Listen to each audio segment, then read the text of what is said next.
right. How you doing, peeps? This is another episode of the Prescription for Better Living podcast. As always, as you know, I'm Dr. Hernando Carter, your board-certified internal medicine physician, your primary care extraordinaire, and welcome to another episode of the Prescription for Better Living podcast, where our goal is to discuss all things health and wellness in a hip and relatable way. Again, our goal is to promote health equity, to reduce health disparities, and to increase your overall knowledge about all things health and wellness. So this is episode 9. And if you've been with us through all the previous episodes, episode 1 through 8, thank you again. If this is your first episode, welcome. And you have some catching up to do, so go back and check out all those other episodes that you missed. Let me say to you, for those who have been sticking in with us, thank you for your support. Thank you for your subscriptions. Thank you for your shares. And all of you, I need you to do a few things for me. Make sure you subscribe to the channel. Make sure you like all the videos. Make sure you comment on all the videos and make sure that you share with friends, family, and everyone in your circle. So episode 9, as you know, in the last several episodes, we have been discussing all things mental health related. We've discussed what is depression, what is anxiety. We introduced this topic of therapy, and we had a deep dive with the therapist, and we kind of talked about that whole process. Then we started talking about just introducing the thought of maybe if you need to take medication for depression, anxiety, what's that all about? So we had a board-certified psychiatrist to come and talk to us about medications. How do you choose them? How do you know which one is best for you? How will they affect your body, side effects, and all of that? So that's where we have gone. Let me tell you where we are today. So we have been talking about very important topics, but they are the mainstream. They're things that your everyday primary care physician is going to be able to tell you. They're going to be able to tell you, and it is important, that every person needs a therapist. They are going to be able to describe to you what the symptoms of depression are, anxiety, and they'll talk to you about how treatment of depression, anxiety includes medication, includes therapy. But here's where I want to go a little deeper. We even talked about the mind-body connection between your physical well-being and your mental well-being. But here's what we want to do. Because there are other tools in the tool bag that you can use to help your mental well-being. Even if you don't suffer with depression or anxiety, we all have stress that we deal with, everyday life stressors. And I don't know if you have been living on the planet Earth for the past decade or so, but we all are inundated with stressful stimuli, right? All you have to do is look at the news. All you have to do is pick up your phone and look on Facebook or scroll through your whatever your news app is du jour, and we're inundated. We see things going on around us. We see violence in our communities. We see every time we think that things are being normalized, we have another pandemic and there's a COVID surge and on and on. Politics, and there's a D here and an R there. And so just everyday stress, right? And how do we cope with that? So even if you don't have a diagnosis of depression, anxiety, I can guarantee you that you have stress. So we've talked about therapy, talked about medication, but again, I said there are other tools in the tool bag, and we're going to get into some of that, some of the less discussed, let's say, if you will, the road less traveled. And what I want to talk to you about on today as a tool to put in your tool bag is mindfulness. Yes, that's right. Mindfulness. How many of you have heard of mindfulness? Well, it wasn't until I began trying to find ways to really help with my own depression, anxiety. You know, I'm an open book, and I have shared on many episodes that I am treated for depression and anxiety. And I do all of the mainstream things. I have therapists that I see regularly. I journal. I also take medication. I use exercise because remember we said that exercise is extremely helpful, especially with depression and anxiety. We said exercise is helpful with depression and anxiety because exercise can help you release more of those feel-good hormones. So it increases your serotonin levels, which is the feel-good chemical in your brain that helps you feel good and happy. Dopamine, it increases those levels. And so exercise is very, very helpful when you're trying to address depression, anxiety. If I go many, many days without exercising, I don't feel as good. I get more fatigued. I get more anxious, uptight, irritable. My mood is down. And as soon as I get into my workout, if I'm jogging, maybe about 10 minutes into the jog, I can feel that pressure to start to release. I can feel those feel good hormones coming in. I can feel myself having a happier disposition.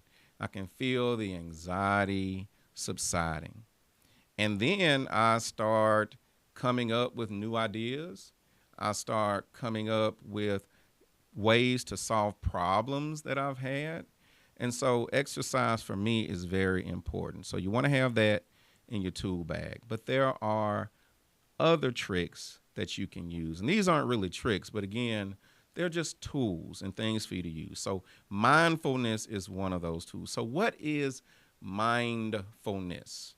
Well, just as the word implies, it's about utilizing the mind. And no, I'm not talking about hypnosis. I'm not talking about doing the ghetto boys thing, your mind playing tricks on you. No, I'm talking about being intentional with your thoughts. Some people may also equate this to meditation. But when you think about meditation, sometimes you may think about Buddhism. You may think about the chanting. But mindfulness is a form of meditation that does not require that. Now, I am a Southern boy, as you know, born and raised in Birmingham, Alabama, Fountain Heights, Age Parker High School, Go Thunder and Herd. And we're in the Bible Belt. I am a born-again Christian my whole life. And I know when we start talking about things like meditation, and Lord have mercy if we talk about things like yoga, some of you may get a little uncomfortable. Some of you may feel a little uneasy because you are thinking about people who practice Buddhism, right? You're thinking about using this as a spiritual substitute for your Lord and Savior, Jesus Christ. And that's not what I'm talking about. There are tools and techniques in meditation, in mindfulness, that can help you when you are dealing with stress, when you're dealing with anxiety, when you are dealing with depression. So let's talk about mindfulness. And in a word, again, mindfulness is all about the mind. You are being intentional in your thoughts. You are making sure that you are present in the moment. You are attempting to declutter your mind, clear your mind, You're not thinking about what happened yesterday. You're not thinking about what happened even today, earlier today. And you're certainly not thinking about what's going to happen tomorrow. But you are in the present. And you focus your thoughts. You put all your efforts into just being here in the present. Well, why would you do that, Hernando? I'm glad you asked. Think about the best thing that happened to you yesterday and then the worst thing that happened to you yesterday. And in between the best thing and the worst thing, there's a whole lot of other clutter and stuff that happened. So what can happen if you're constantly reflecting on what happened the previous day, you get bogged down. That frustration that you felt at work, you relive it. Maybe the bad interaction you had with a colleague or with a superior, you relive it. You're reliving that trauma. You're reintroducing that stress. You're reintroducing that anxiety. What about thinking constantly on tomorrow? Now, I'm not saying laissez les bon temps rouler, let the good times roll. I'm not saying don't plan.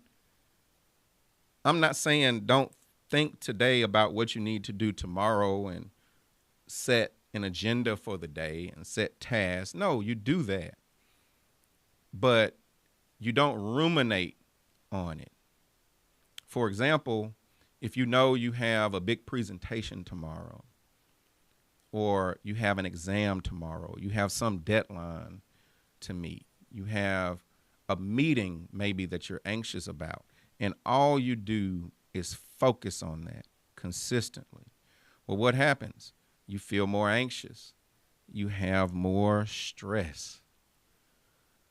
So mindfulness is a way to give your body a break, to give your mind a break. And remember, we said that there's a mind and body connection.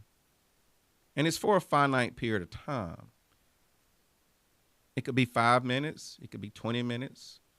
It could be 30 minutes, what have you. But for that moment in time, you are freeing yourself from the cares of yesterday, and you're freeing yourself from the cares of tomorrow. And I'm telling y'all, I'm feeling more peaceful. I'm feeling freer, and I'm floating right now, just trying to describe the purpose and intent of mindfulness to you. So we're going to talk about how to do it. We're going to describe it to you, define it for you, and then we're going to give you some resources that you can go to, because especially if you're new to doing this, you don't know what you're doing, you may want to do a little research and you may need some guidance. You may not want to do it just kind of alone or on your own at first. And so there are videos that you can watch. So we'll kind of get into that. So let's talk about the concept of mindfulness. And there are 3 primary components to mindfulness. You have intention like being intentional. Then you have attention, like paying attention. And then attitude. So intention, attention, and attitude. What is intention? It's just like it sounds like. It's a choice. You are choosing for that moment in time to just exist in that moment in time and to be present right there and to be aware of what's going on right then and there. That's intention. It's making a choice, choosing right now to let go of yesterday, free yourself of even tomorrow, and just be here in the now. There's no yesterday. There's no tomorrow. There's just right now. And if you think about it, that's the truth. There's no yesterday because yesterday is gone. There's no tomorrow because tomorrow hadn't happened yet. But what you do have is the gift of the here and now. And so mindfulness is setting your intentions on being present here. And that frees you from the cares and the stresses and the disappointments and the worries of yesterday and the anxieties and the uncertainty of tomorrow. So intention, attention. Again, you're being present and you are paying attention to the here and now in this moment. That's attention. And then attitude, being intentional about your thoughts, choosing to have a positive disposition instead of a negative one. That is attitude. So what does this look like? I'll tell you, it's very easy. Pick a unit measure of time that you're going to do this for. If it's new to you, maybe 2 to 3 minutes of mindfulness every day. You can do it at home. You can do it at work, at your desk. But all you are deciding to do is to clear your mind and focus on right now. Focus on your breathing. Focus on your senses. What do you hear around you? What does that sound remind you of? How does that sound affect you? Do you feel it anywhere? Think about your senses. Think about your toes. Where are they in space right now, and what are you feeling? Focus in on just your toes, and then move on up. Your legs, to your knees, to your arms. All you're doing is intentionally focusing all your attention on here and now.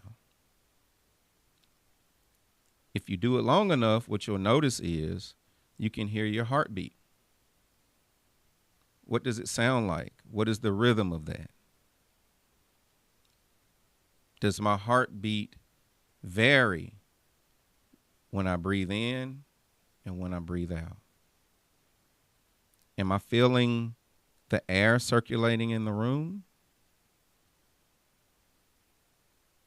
Now, what can happen with mindfulness is, or when you are attempting to practice mindfulness, is the mind is going to do what it's going to do.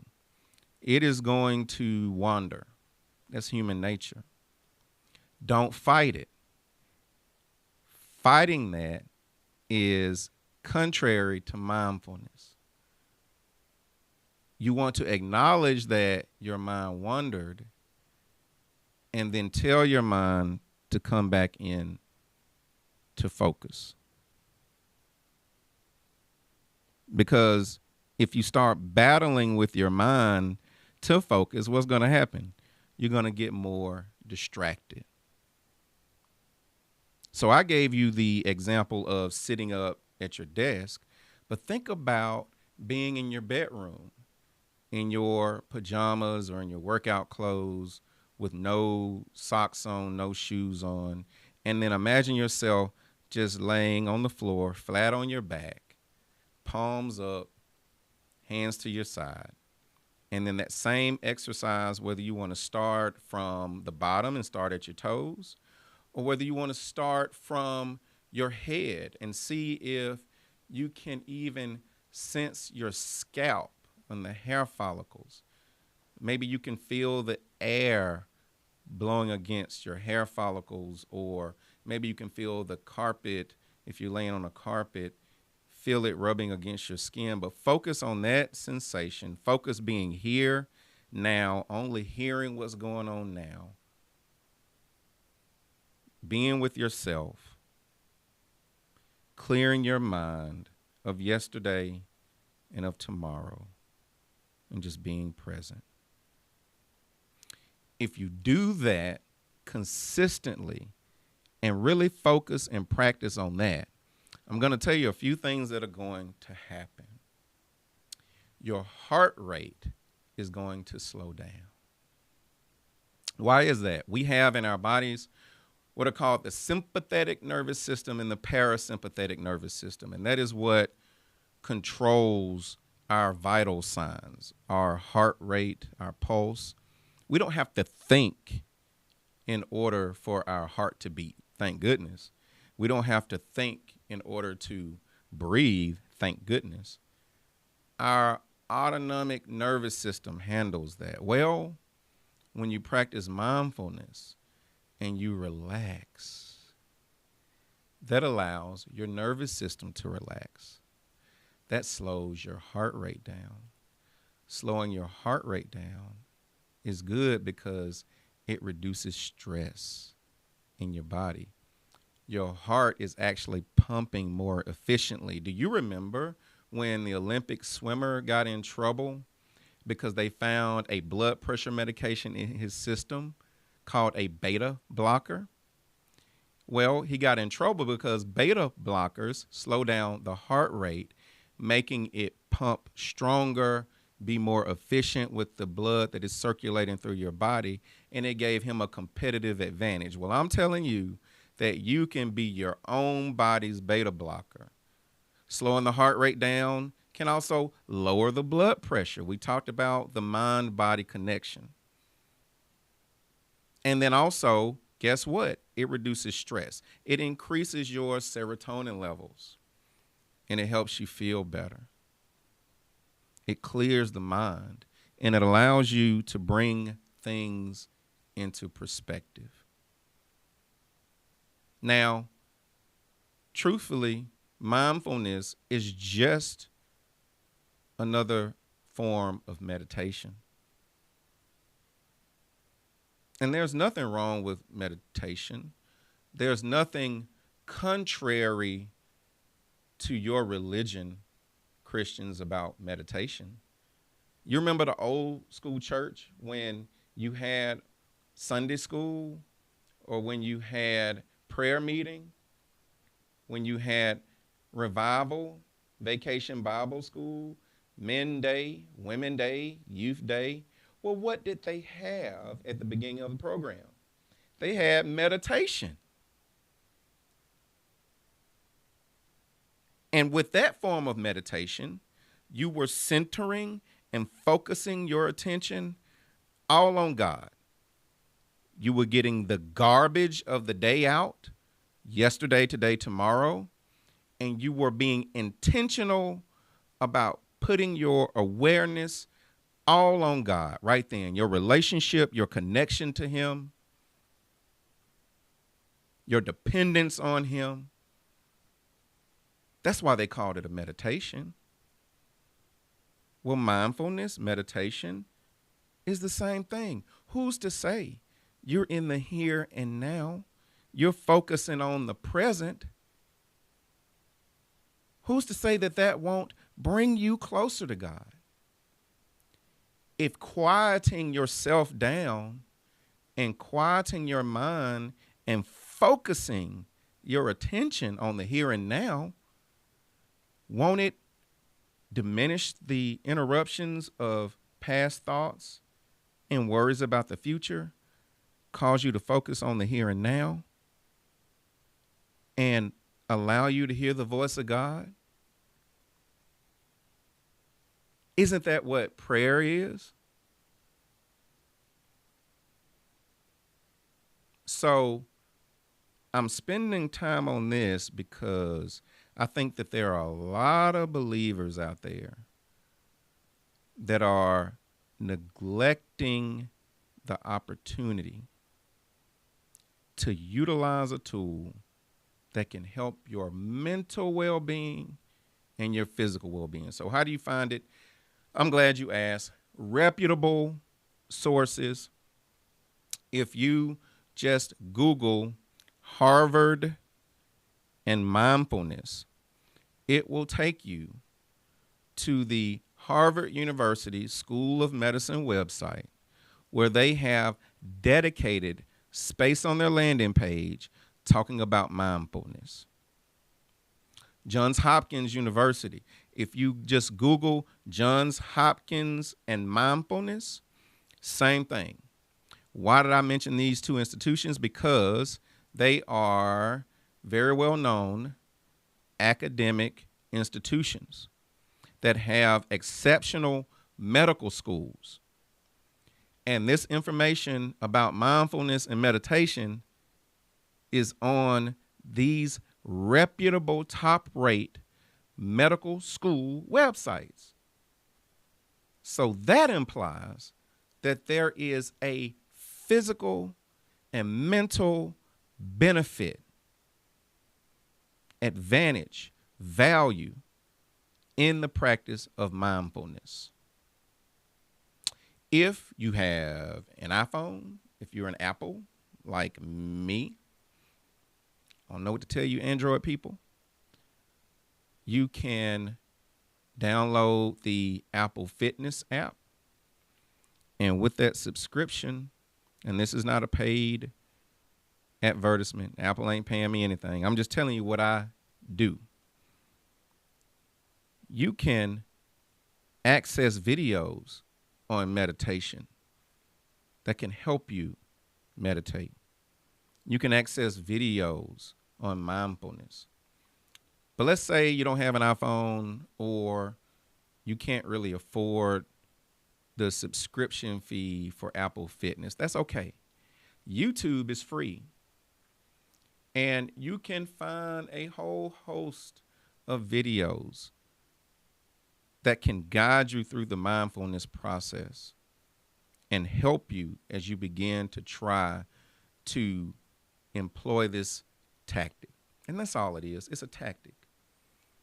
Again, it is a tool, one tool in the toolbox. It's not the teetotal answer. No. I told you I use a whole lot of stuff. I use a therapist. I journal. I exercise. I take medication.